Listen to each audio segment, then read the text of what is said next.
Captain Minho pressed his face against the cold metal of the observation deck window. Outside, thousands of alien ships filled the black space around Earth's last orbital station. Their hulls gleamed like deadly silver fish in the starlight. Each ship was 3 times bigger than anything humans had ever built. "Captain, we're getting hammered out there." Ji-won's voice crackled through the intercom from the engine room. Sparks flew from damaged control panels as another blast shook the entire station. The lights flickered on and off like a dying heartbeat. Minho watched as chunks of metal debris floated past the window. Those pieces used to be the outer defense ring. Now they were just space junk. His hands clenched into fists as he thought about the families living in the lower levels of the station. Kids who had never seen real sunlight. Old people who remembered what grass felt like under their feet. "Hannah, tell me you've got something," he called to his sister at the communications station. Hannah's fingers danced across the holographic keyboard. Sweat dripped down her forehead as she tried to break through the alien jamming signals. "I'm trying to reach the Mars colonies, but these Zephyrian ships are blocking everything. It's like they're using some kind of signal web." The Zephyrians had appeared 6 months ago. Their ships just materialized out of nowhere, like ghosts becoming real. They didn't want to talk. They didn't want to trade. They wanted Earth and everything on it. Their message was simple: surrender or die. Most of humanity had already evacuated to the outer colonies. But someone had to stay behind to protect the evacuation routes. Someone had to make sure the transport ships carrying children and elderly people could escape safely. That someone was Minho and his crew on Station Phoenix. Another explosion rocked the station. This time Minho heard the terrifying sound of air being sucked out through a hull breach. Emergency bulkheads slammed shut with loud metallic bangs. Red warning lights bathed everything in an eerie glow. "Hull breach on Deck 7, Ji-won reported. We're losing atmosphere fast. I can patch it, but I need time." Time was something they didn't have. Through the window Minho could see the alien flagship moving closer. It was massive, like a floating city made of black metal and pulsing blue lights. Strange symbols glowed along its sides. The ship looked alive, as if it was breathing in the vacuum of space. "Captain, I'm picking up something weird," Hannah said, her voice filled with excitement. "There's some kind of old signal buried deep in our computer systems. It's been dormant for decades." Minho rushed to her station. On the screen, ancient code scrolled past in green letters. It looked like programming language from the early space colonization days. "What is it?" "I don't know yet, but it's tagged with the highest security clearance.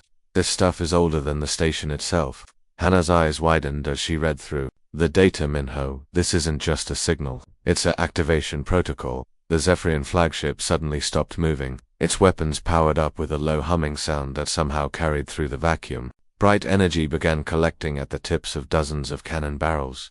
Each weapon was pointed directly at Station Phoenix. "They're charging their main guns." Guwon's voice was barely a whisper.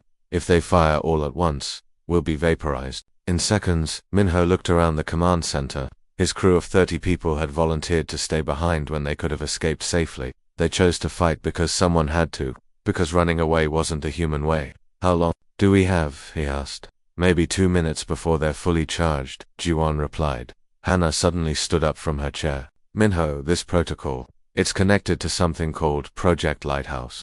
It's sending activation codes to coordinates all over the galaxy." "What kind of coordinates?" "Old colony ships, the generation ships that left Earth 50 years ago. The ones we lost contact with." Her voice was shaking with disbelief. "They're not lost, Minho, they're just sleeping."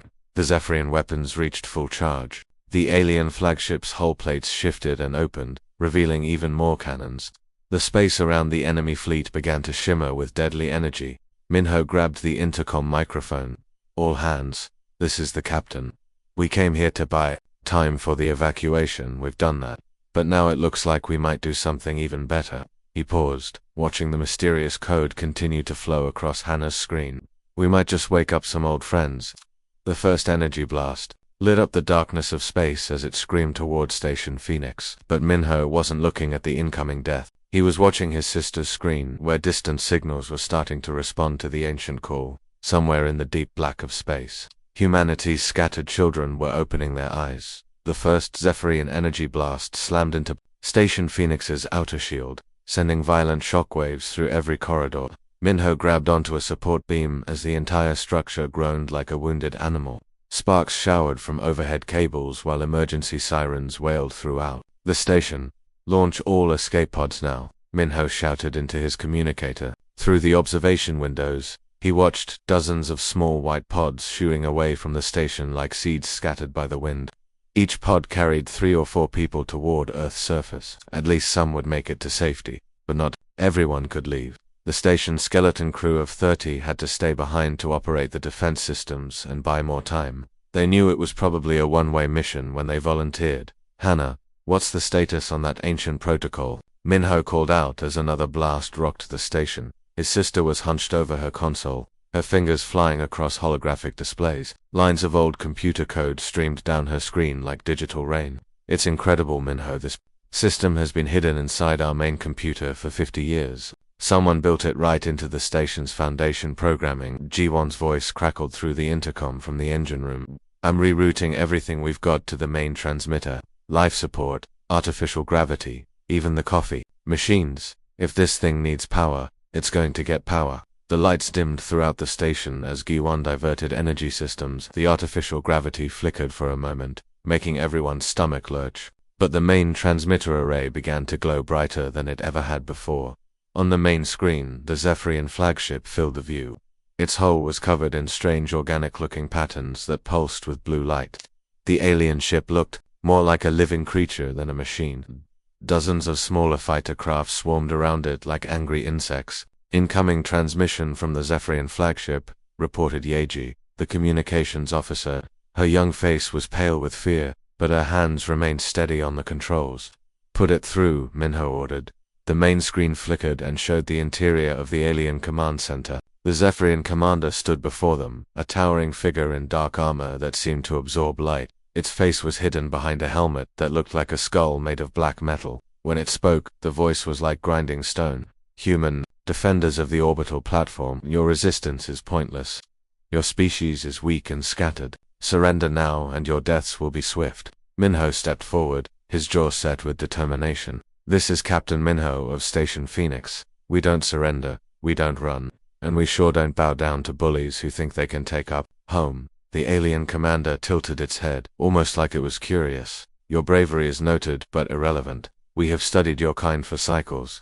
You build small ships. You fight alone. You have no unity. Your final stronghold will fall within the hour."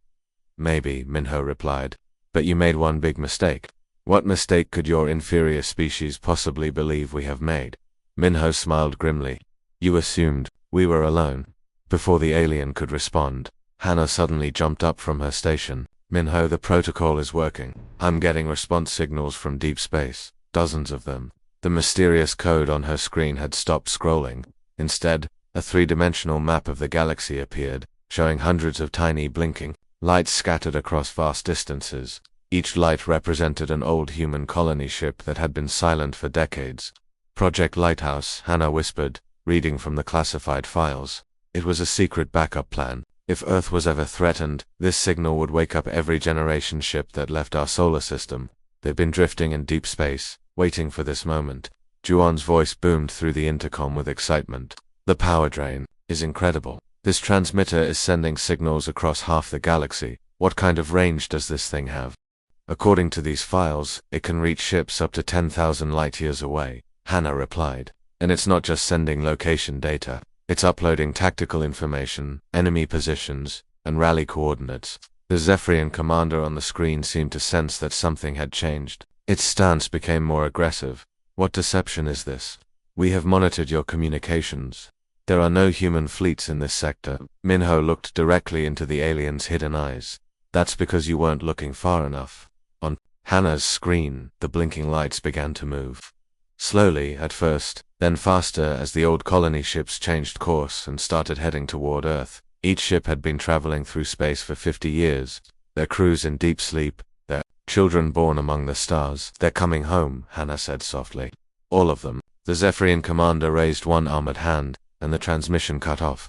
Immediately, the alien flagship began charging its weapons again. But this time, there was something different in the way the enemy ships moved. They seemed less confident, more cautious. Another massive blast hit Station Phoenix, but Minho barely noticed. He was watching the galaxy map as more and more lights began to respond to the ancient call. Humanity's scattered children were waking up, and they were angry. The real battle was about to begin.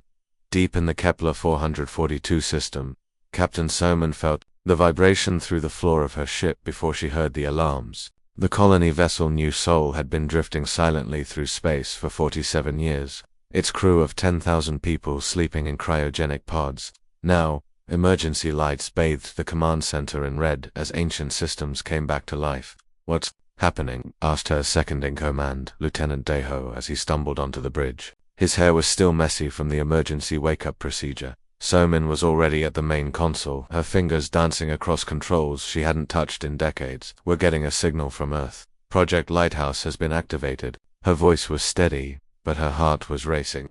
They had all hoped this day would never come. On the main screen, a three-dimensional star map appeared showing their location and a target destination. Earth's solar system pulsed with urgent red light. Around it, hundreds of Zephyrian ships formed a deadly blockade. "How many of our people are awake?" Soman asked. "The automatic revival sequence is working through the priority lists now. Military personnel first, then engineers and pilots. We should have 500 combat-ready crew members within the hour." Through the ship's massive viewing ports, Soman could see the colony's external hull transforming. Hidden panels slid open, revealing weapon systems that had been concealed for decades. The peaceful colony ship was shedding its disguise and becoming a warship. Meanwhile, in the distant Vega system, Commander Taeyon was coordinating a much larger operation. His flagship, the Iron Mountain, served as the command center for 12 colony ships and their escort vessels. Unlike Soman's single ship, Taeyon commanded a full battle group that had been masquerading as mining operations in the Outer Rim. "Status report from all vessels," Taeyon ordered, as he studied the tactical display. His weathered face showed the strain of someone who had been preparing for this moment his entire adult life.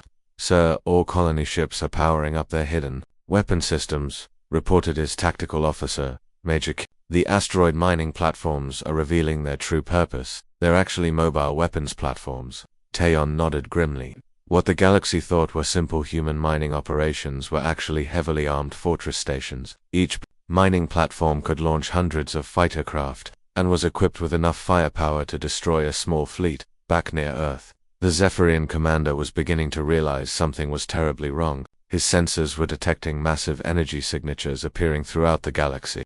Ships that had been invisible or ignored for decades were suddenly broadcasting military identification codes. "Report," the alien commander barked at his crew. The bridge of the Zephyrian flagship was a dark, twisted place filled with strange organic technology that pulsed like living tissue. "Sir, we're detecting over 300 human vessels converging on this system. They're approaching from all directions," reported a Zephyrian officer whose voice sounded like grinding metal. "Impossible. Our intelligence reports show humans have no significant military presence outside this solar system." "Sir, the ships are. They're not what they appear to be. The colony vessels and mining operations we've been monitoring are actually warships in disguise." The alien commander's armored fist slammed down on his control console. "How long until they arrive?" "The closest group will reach us in 6 hours." "But sir, there's something else. They're not approaching randomly. This appears to be a coordinated military strategy." At that moment, Soman's ship New Sol dropped out of hyperspace at the edge of Earth's solar system. She wasn't alone. 50 other colony ships materialized alongside her, their hulls gleaming with freshly activated weapon systems. "This is Captain Soman of the Kepler colony fleet to Station Phoenix. We received your lighthouse signal. We're coming home." On Station Phoenix, Minho felt tears in his eyes as he heard Soman's voice. "Soman, this is Captain Minho. We've been holding the line for you. Welcome back." "What's the tactical situation?" Soman asked as her fleet began moving toward the Zephyrian blockade. "They have us surrounded with over 2,000 ships. Their flagship is the size of a small city, but they're positioned for a siege, not a multi-directional battle." Soman smiled as she watched her tactical display. Red dots representing enemy ships were clustered around Earth, while blue dots showing human forces were appearing from every direction. "Then let's give them a multi-directional battle." From the other side of the galaxy, Commander Taeyon's deep voice joined the communication channel. "This is Taeyon commanding the Outer Rim Defense Force.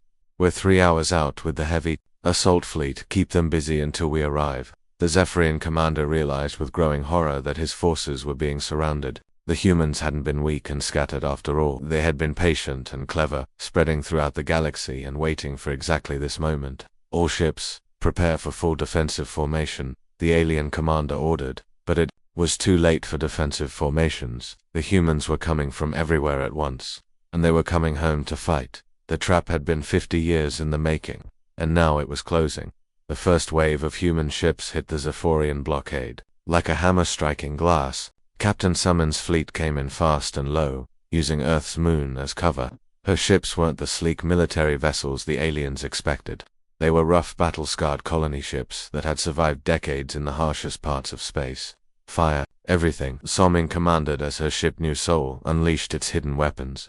What looked like cargo bays opened to reveal massive railguns that had been disguised as storage containers. The weapons fired streams of metal projectiles at incredible speed, punching through Zephyrian shields like they were made of paper. The aliens had never seen anything like it. Their energy weapons were powerful, but the human ships used kinetic weapons that worked differently. Instead of fancy energy shields, the human vessels had thick armor plating salvaged from asteroid mining operations. When Zephyrian plasma bolts hit the human ships, they left burn marks but didn't penetrate the hull. Their weapons are primitive but effective, reported a Zephyrian tactical officer to his commander. They're using mass drivers and magnetic acceleration cannons. Our shields are not designed to stop solid projectiles. The alien commander watched in growing alarm as more human fleets appeared on his sensors. How many ships do they have? Sir, we're detecting over 800 vessels now. They're coming from 17 different star systems. On Station Phoenix, Engineer G1 was putting the finishing touches on his secret project. For the past 3 hours, while the battle raged around them, he had been converting the entire station into a massive weapon system. Minho. To see this, G1 called from the engineering deck. When the captain arrived, he found the entire engine room had been transformed. The station's fusion reactors were now connected to a network of energy conduits that ran through every level of the structure. What am I looking at? Minho asked. G1 grinned like a kid with a new toy. Remember how the Zephyrians said, technology was primitive? Well, they were right. We don't have their fancy energy shields or plasma weapons, but we have something they don't understand, which is, we know how to make things explode really, really well. G1 led Minho to a control panel that showed a diagram of the entire station. I've turned Phoenix into a giant railgun. The fusion reactors provide the power. The main corridor acts as the barrel, and the cargo bay doors or the muzzle. We can fire massive projectiles at nearly the speed of light. What kind of projectiles? Anything we want. Chunks of asteroid, old shuttle parts, even compressed garbage. At those speeds, a tin can becomes a weapon of mass destruction. Outside, Commander Taeon's heavy assault fleet had finally arrived from the outer rim. His ships were different from Summon's colony vessels. These were purpose-built warships that had been constructed in secret asteroid shipyards. They looked like flying mountains, covered in weapon turrets and armor plating. Zephyrian flagship. This is Commander Taeon, of the Human Defense Force. He broadcast on all frequencies. You came to our home thinking we were weak and divided. You were wrong on both counts. The alien commander's response came through the static of battle. You cannot defeat us. We are the Zephyrian Empire. We have conquered 1,000 worlds. Maybe, Taeon replied calmly. But those other worlds probably didn't have 50 years to prepare for your arrival. What the aliens didn't understand was that human technology had evolved in a completely different direction. While the Zephyrians had focused on energy weapons and advanced shields, humans had learned to survive in environments that would kill most other species. Their ships were built to withstand the crushing gravity of gas giants, the radiation of dying stars, and the absolute cold of deep space. Captain Summon's voice crackled through the communication system. All ships, execute pattern Omega ship. Then what 50 years of asteroid mining taught us. Suddenly, the human ships began launching unusual projectiles. These weren't regular missiles or energy bolts. They were chunks of dense metal, or each one precisely calculated to hit specific targets. The projectiles had been mined from the cores of dead planets and accelerated to incredible speeds. When the first metal chunk hit a Zephyrian cruiser, the alien ship simply disintegrated. The kinetic energy was so massive that the vessel's shields couldn't even register the impact before it was destroyed. Their weapons are impossible, screamed a Zephyrian gunner. How can primitive projectiles be so powerful? The answer was simple. Humans had learned to use the galaxy itself as a weapon. Every asteroid belt, every dead planet, every floating chunk of space debris could become ammunition. The Zephyr had advanced technology. But humans had spent decades learning how to turn the harsh environment of space into their ally. Juwon's voice echoed through Station Phoenix. Phoenix railgun is ready to fire. Target locked on the alien flagship. Minho looked at the massive Zephyrian command ship on his screen. What are you planning to shoot at it? The entire contents of our waste recycling facility, Juan said with a wicked grin. 50 years of compressed garbage, accelerated to 90% of light speed. Even in the middle of a desperate battle, Minho couldn't help but laugh. Fire, when ready. The galaxy was about to learn that human ingenuity could turn even trash into a devastating weapon. The compressed garbage fired from Station Phoenix's makeshift railgun hit the Zephyrian flagship at 90% light speed. The impact was so massive that it created a brief flash of light visible from Earth's surface. When the brightness faded, half of the alien command ship was simply gone. Vaporized by what was essentially 50 years of human waste accelerated to incredible velocity. Direct hit, G1 shouted from the engineering deck. Their flagship is breaking apart. On the main screen, Minho watched as the enormous Zephorian vessel split into 3 pieces. Explosions rippled along its hull as internal systems failed. The alien ship that had seemed invincible just hours before was now spinning helplessly through space, leaking atmosphere and debris. The effect on the rest of the Zephyrian fleet was immediate and dramatic. Without their command ship, the alien vessels began retreating in disorder. Some tried to maintain formation, but Captain Summon's colony ships and Commander Tyon's heavy assault fleet pressed their advantage. All human vessels, this is Tyon, pursue the retreating enemy. Don't let them regroup. The commander's voice boomed across all communication channels. What followed wasn't really a battle anymore, it was a chase. The Zephyrian ships, designed for overwhelming weaker opponents, weren't built for fighting an enemy that refused to be intimidated. Human vessels swarmed around the alien fleet like angry bees, launching projectile after projectile. The aliens' advanced energy shields were useless against the crude but effective kinetic weapons. Every chunk of asteroid or every piece of space debris, every improvised projectile punched through their defenses and caused devastating damage. Sir, we're losing ships faster than we can count them, reported a surviving Zephyrian officer to his wounded commander, who was trapped in the remains of the flagship's bridge. The alien commander, his black armor cracked and sparking, looked at the tactical display in disbelief. Over 60% of his fleet was either destroyed or critically damaged.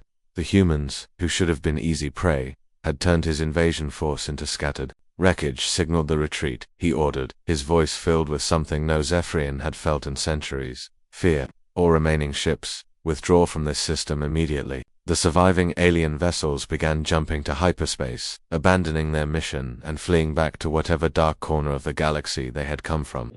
As each ship disappeared, cheers echoed through the human fleet. Captain Summon's voice came through the communication system, filled with joy and relief. All ships, this is Summon. The enemy is in full retreat. Earth is secure. On Station Phoenix, the crew erupted in celebration. People hugged each other, laughed, and cried with relief. They had done the impossible. A small group of humans on a single space station had held off an alien invasion. Long enough for the cavalry to arrive. But the celebration quieted when Hannah made an announcement that would change everything. Everyone, I'm still receiving signals from the Project Lighthouse network, she said, her voice filled with wonder. There are more colonies out there, many more. We thought we had contacted all the human settlements, but the network is showing hundreds of additional signals. Minho walked over to her station and looked at the galactic map. Tiny lights were appearing all across the galaxy, each one representing a human presence they hadn't known existed. What are we looking at? He asked. It's incredible, Hannah replied, her fingers flying across the controls. Some of these signals are coming from beyond the galactic rim. There are human settlements in places we never even explored, and some of them have been out there for over 100 years. As the days passed and Station Phoenix was rebuilt, the true scope of humanity's spread across the galaxy became clear. The generation ships that had left Earth decades ago hadn't just established single colonies. They had kept moving, exploring, and settling new worlds. Each colony had launched its own ships, creating a network of human settlements that stretched across thousands of light years. We're not a small, scattered species, Minho realized as he studied the reports coming in from across the galaxy. We're everywhere. We've been quietly spreading through space for generations, and nobody noticed. Commander Tyon's fleet had established a permanent patrol around Earth, But they were no longer alone. Every day, new human ships arrived from distant colonies. Some were explorer vessels that had been mapping unknown regions. Others were merchant ships that had been trading with alien species the homeworlds had never even heard of. Captain Somin had become the unofficial coordinator of the new galactic human network. Her ship served as a communication hub, connecting colonies that had been isolated for decades. The Zephyrians made a critical error, she reported to Earth Command during one of their regular briefings. They assumed we were weak because we don't build massive empire fleets like they do. They didn't understand that our strength isn't in centralized power, it's in our ability to adapt, survive, and thrive wherever we are. The galaxy had indeed learned something important that day. Humanity wasn't just another species to be conquered or destroyed. They were survivors who turned every challenge into an opportunity, every setback into a lesson, and every hostile environment into a new home. Within a year, the human colonies had formed a loose but effective alliance. They shared technology, resources, and information across vast distances. What had started as scattered settlements became a galactic community connected by the simple principle that humans never abandoned each other. The Zephyrian Empire never returned to Earth. According to intelligence reports from friendly alien species, they had marked human space as highly dangerous and advised all other civilizations to approach with respect rather than hostility. Minho often stood on the observation deck of the rebuilt Station Phoenix, looking out at the steady stream of human ships coming and going. Earth was no longer an isolated world at the edge of space. It had become the symbolic heart of a galactic civilization that had grown quietly in the shadows for generations. Humanity had proven that they didn't just survive in impossible circumstances, they thrived, they grew, and they never forgot to come home when their family needed them. The end.